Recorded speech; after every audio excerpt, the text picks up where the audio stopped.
Hello बच्चों, R S Bisht the tutor channel पर मैं रविंद्र सिंह बिस्ट आपका हार्दिक अभिनंदन करता हूं, हार्दिक स्वागत करता हूं। हम जो है पिछले वीडियो में आपने देखा कि एम्पेयर सर्कुलर लॉ से हमने स्ट्रेट कंडक्टर की इन्फिनिटी लॉन्ग स्ट्रेट कंडक्टर की मैग्नेटिक फील्ड निकाला था। अब हम उसकी दूसरी एप्लीकेशन लेते हैं एम्पेयर सर्कुलर लॉ की, जिसमें हम सोलेनॉइड का मैग्नेटिक फील्ड निकालेंगे। तो आज हमारा टॉपिक है magnetic field due to solenoid. और सोलेनॉइड का जो है यहाँ पे जो सोलेनॉइड है ये लीनियर सोलेनॉइड है, लीनियर सोलेनॉइड। तो लीनियर सोलेनॉइड में हम जो है दो तरह के सोलेनॉइड होते हैं। एक होता है लीनियर, जो ये है, ये वाला ऐसे करके, और यहाँ पे इसके चारों तरफ हम कॉपर वायर लपेट देते हैं ऐसे। ये तो हो गया लीनियर सोलेनॉइड। और एक सोलेनॉइड सर्कुलर होता है, ये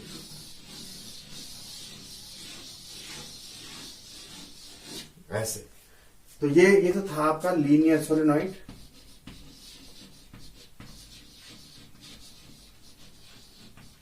और ये है आपका सर्कुलर सोलेनॉइड। सर्कुलर सोलेनॉइड को हम टोरॉइड भी बोलते हैं, टोरॉइड। ये टोरॉइड हो गई। तो लीनियर सोलेनॉइड यानी ये जो लीनियर सोलेनॉइड है, स्ट्रेट सोलेनॉइड भी बोलते हैं हम इसको। और ये है आपका सर्कुलर सोलेनॉइड। ये पूरा एक सर्कल पे ये रोल्स का रखे हैं रिंग्स वायर की, तो ये टोरॉइड हो गया, जिसे हम सर्कुलर सोलेनॉइड या टोरॉइड सोलेनॉइड बोलते हैं।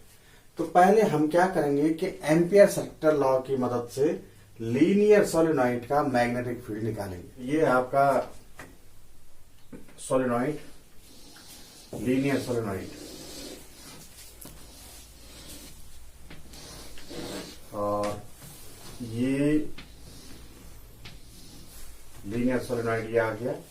अब हमें जो है, जब हम एम्पियर सर्कुलर लॉ का यूज करते हैं, तो एम्पियर सर्कुलर लॉ का यूज करने के लिए हम क्या करेंगे कि एक एम्पियर लूप निकालेंगे, एक एम्पियर लूप रखेंगे। और आपको पता ही है कि एम्पियर लूप ऐसा होना चाहिए जिसपे सारा का सारा मैग्नेटिक फील्ड जिसके हर पॉइंट पे कांस्टेंट हो।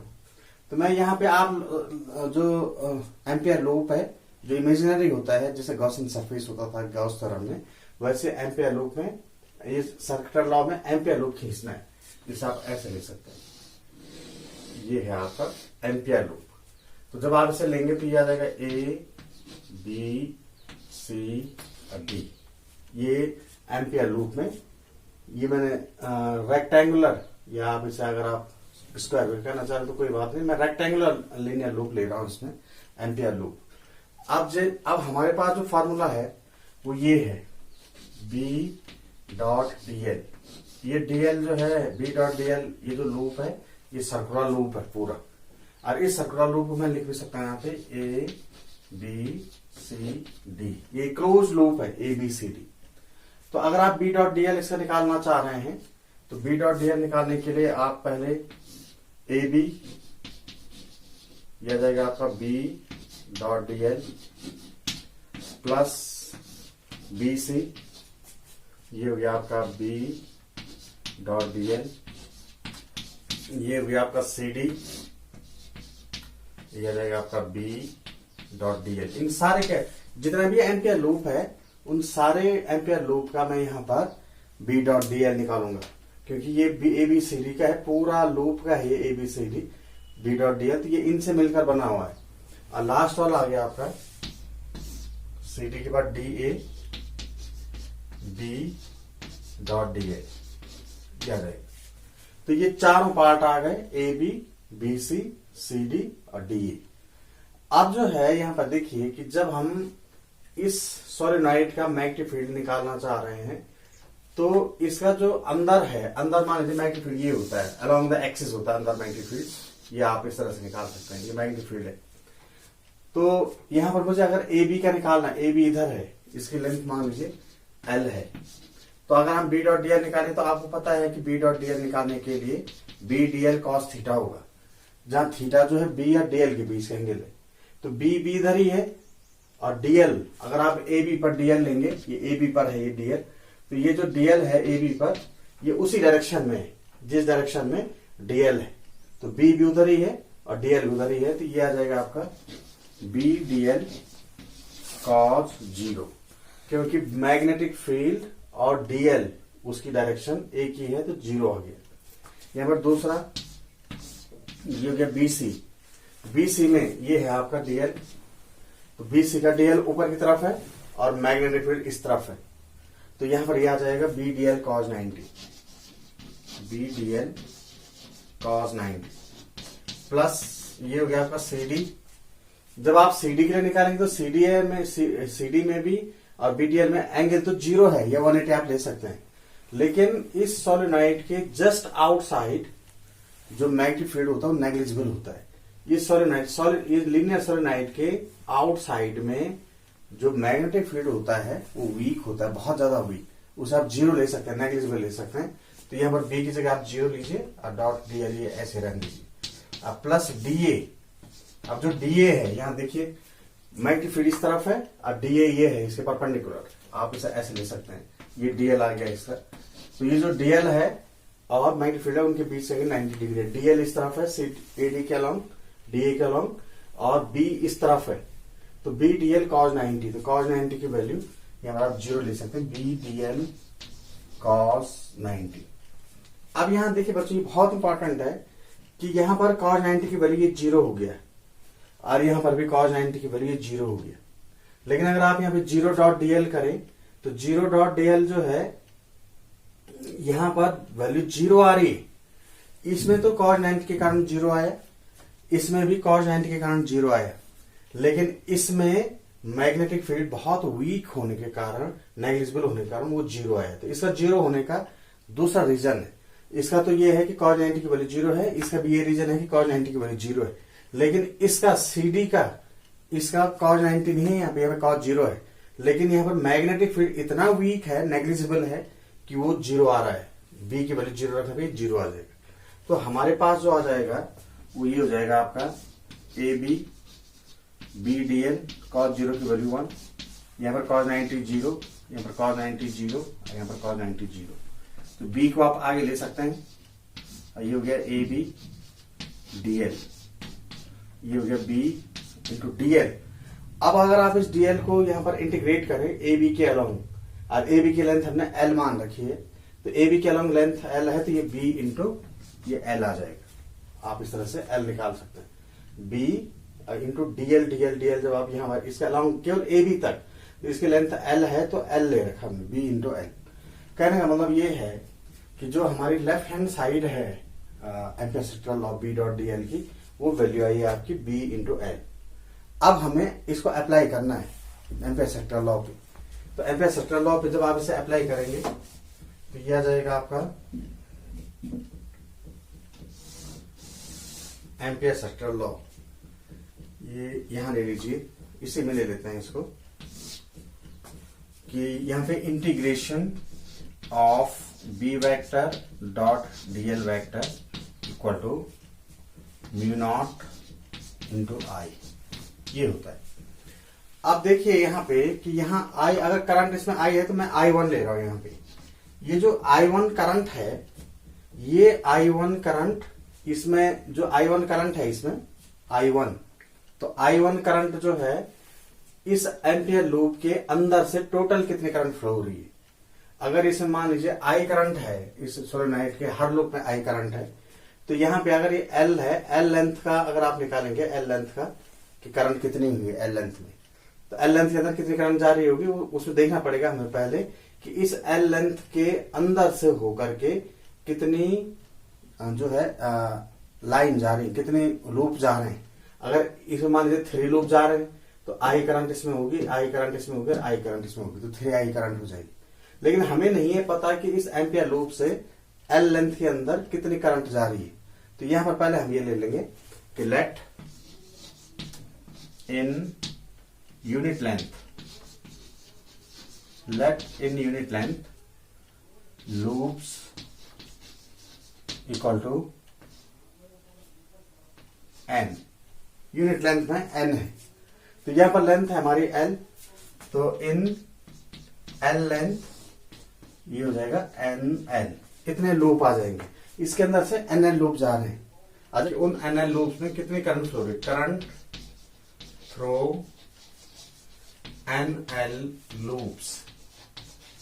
तो NL लूप्स में जो करंट आएगा I1 बोल रहा हूं मैं उसको, तो एक लूप में I करंट जा रही है, तो अगर NL लूप्स हैं तो उनमें जो करंट फ्लो हो रही है वो हो रही है NLI, ये NLI करंट फ्लो हो रही है उसमें।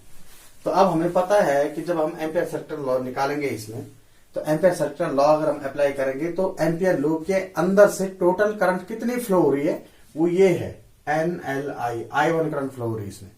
तो ये हमारा, अगर आप एम्पियर सेक्टर लॉ लगाएं, ampere circuital law, ampere circuital law जो ये है, B vector dot DL vector equal to mu naught I1, ये हो गया B dot DL equal to mu naught I1। तो यहां पर जब आप इसे आगे करेंगे तो आप आगे भी इसे निकाल सकते हैं। यहां पे रखिए इसको, B डॉट DL की वैल्यू, B डॉट DL यहां से हमने निकाल रखा था, ये B डॉट DL, ये B dot DL equal to mu naught I1।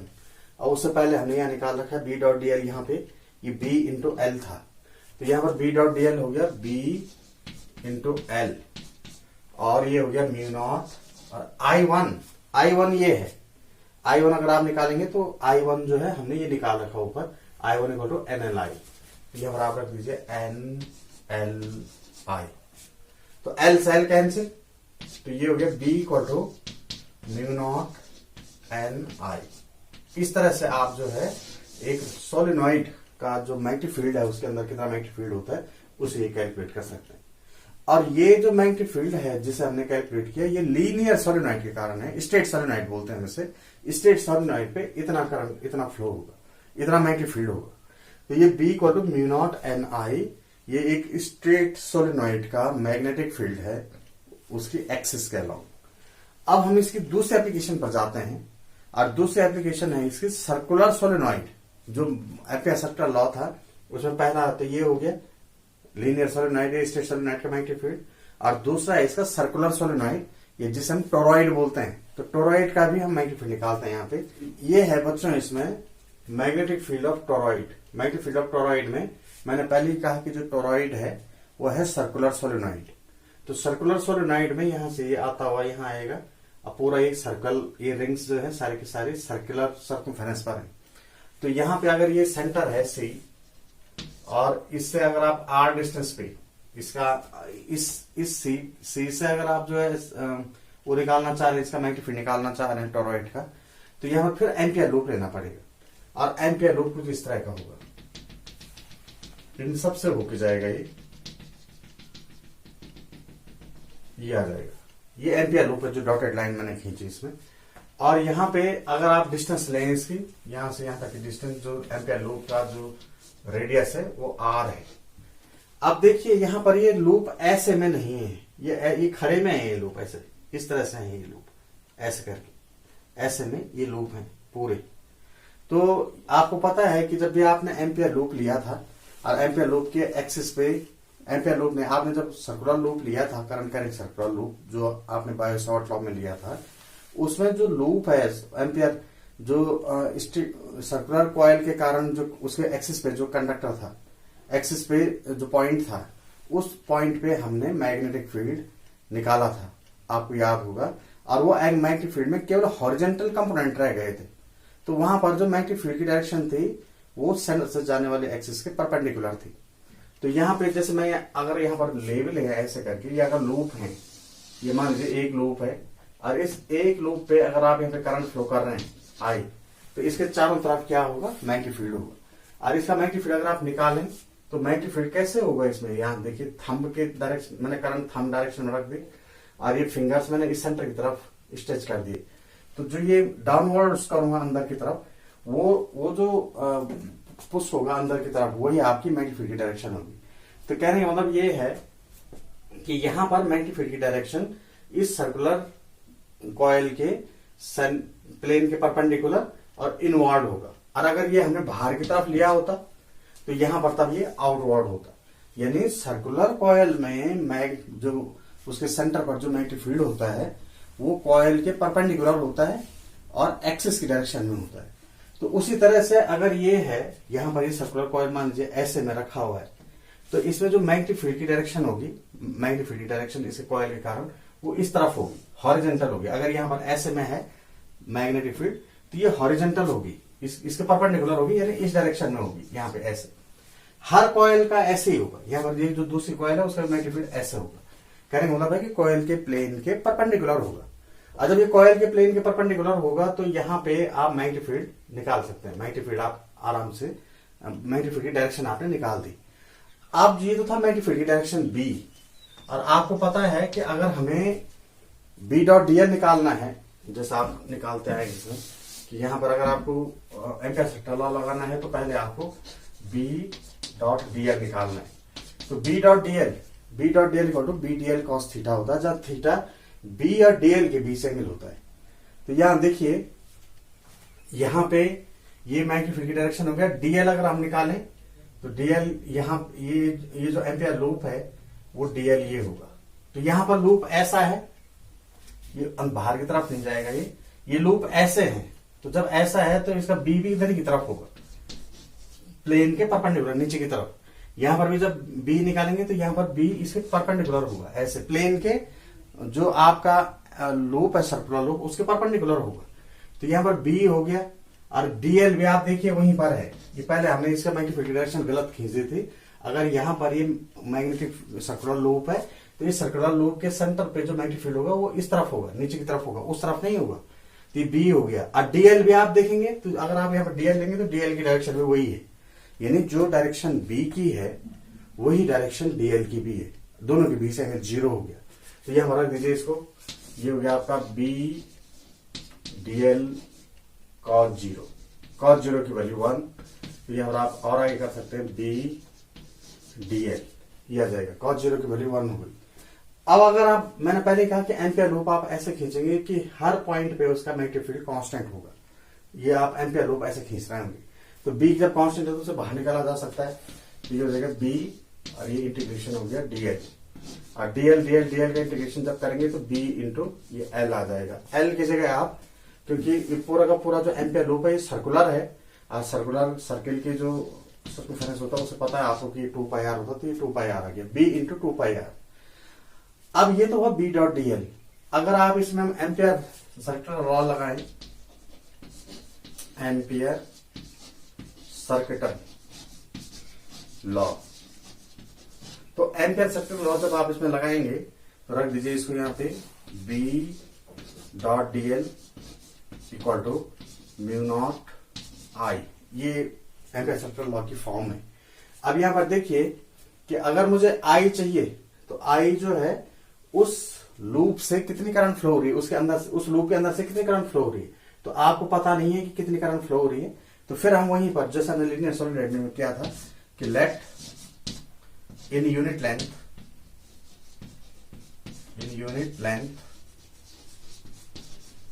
Turns equal to N, unit length में एन टर्न्स है तो कितनी लेंथ होगी, ये टोटल लेंथ आप निकाल सकते हैं, इन 2 pi r length turns equal to N into 2 pi r, ये हो जाएगा।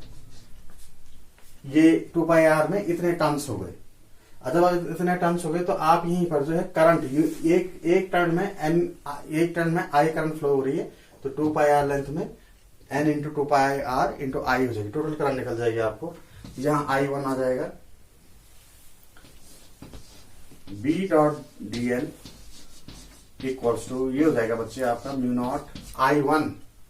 तो I1 करंट, टोटल करंट कितनी फ्लो हो रही है, तो लूप है इसमें n इंटू 2 पाई आर, और टोटल जो टर्न्स है इसमें वो आपको निकालने, ये वो इतने टर्न्स है n इंटू 2 पाई आर, और एक टर्न में I करंट फ्लो हो रही है, तो n into 2 pi R current में कितनी फ्लो हो रही है, यहाँ पर आप निकाल सकते हैं कि इन 1 टर्न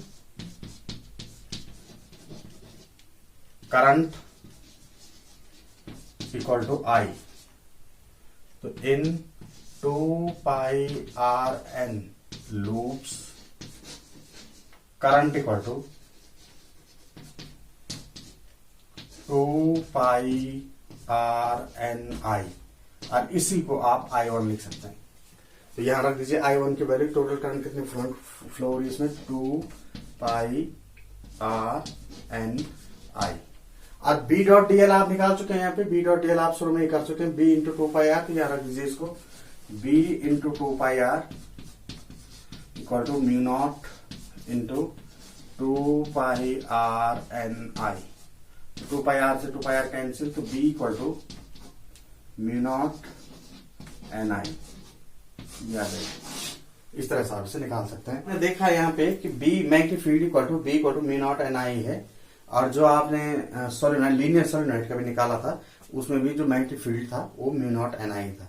तो चाहे वो टोरॉइड हो और चाहे वो सोलेनॉइड हो, स्टेट सोलेनॉइड, दोनों ही केसों में जो मैग्नेटिक फील्ड है B equal to mu naught N I है। तो ये था बच्चों एम्पियर सेक्टर लॉ की लास्ट एप्लीकेशन। आपको पता है आपने पहले एप्लीकेशन में इन्फिनिटली लॉन्ग स्टेट इंडक्टर का मैग्नेटिक फील्ड निकाला था, दूसरे में आपने स्टेट सोलेनॉइड का मैग्नेटिक फील्ड निकाला, और तीसरे में आपने magnetic field of a toroid निकाला। और स्टेट सोलेनॉइड और टोरॉइड का जो मैग्नेटिक फील्ड है उनका जो एक्सप्रेशन है वो सेम है, म्यू नॉट एन आई। तो मुझे उम्मीद है कि ये वीडियो आपकी हेल्प कर रहे होंगे आपकी स्टडी में। अगर आप ये हेल्प भी कर रहे हैं तो सब्सक्राइब कीजिए, शेयर कीजिए और लाइक भी कीजिए। Thank you. जय हिंद।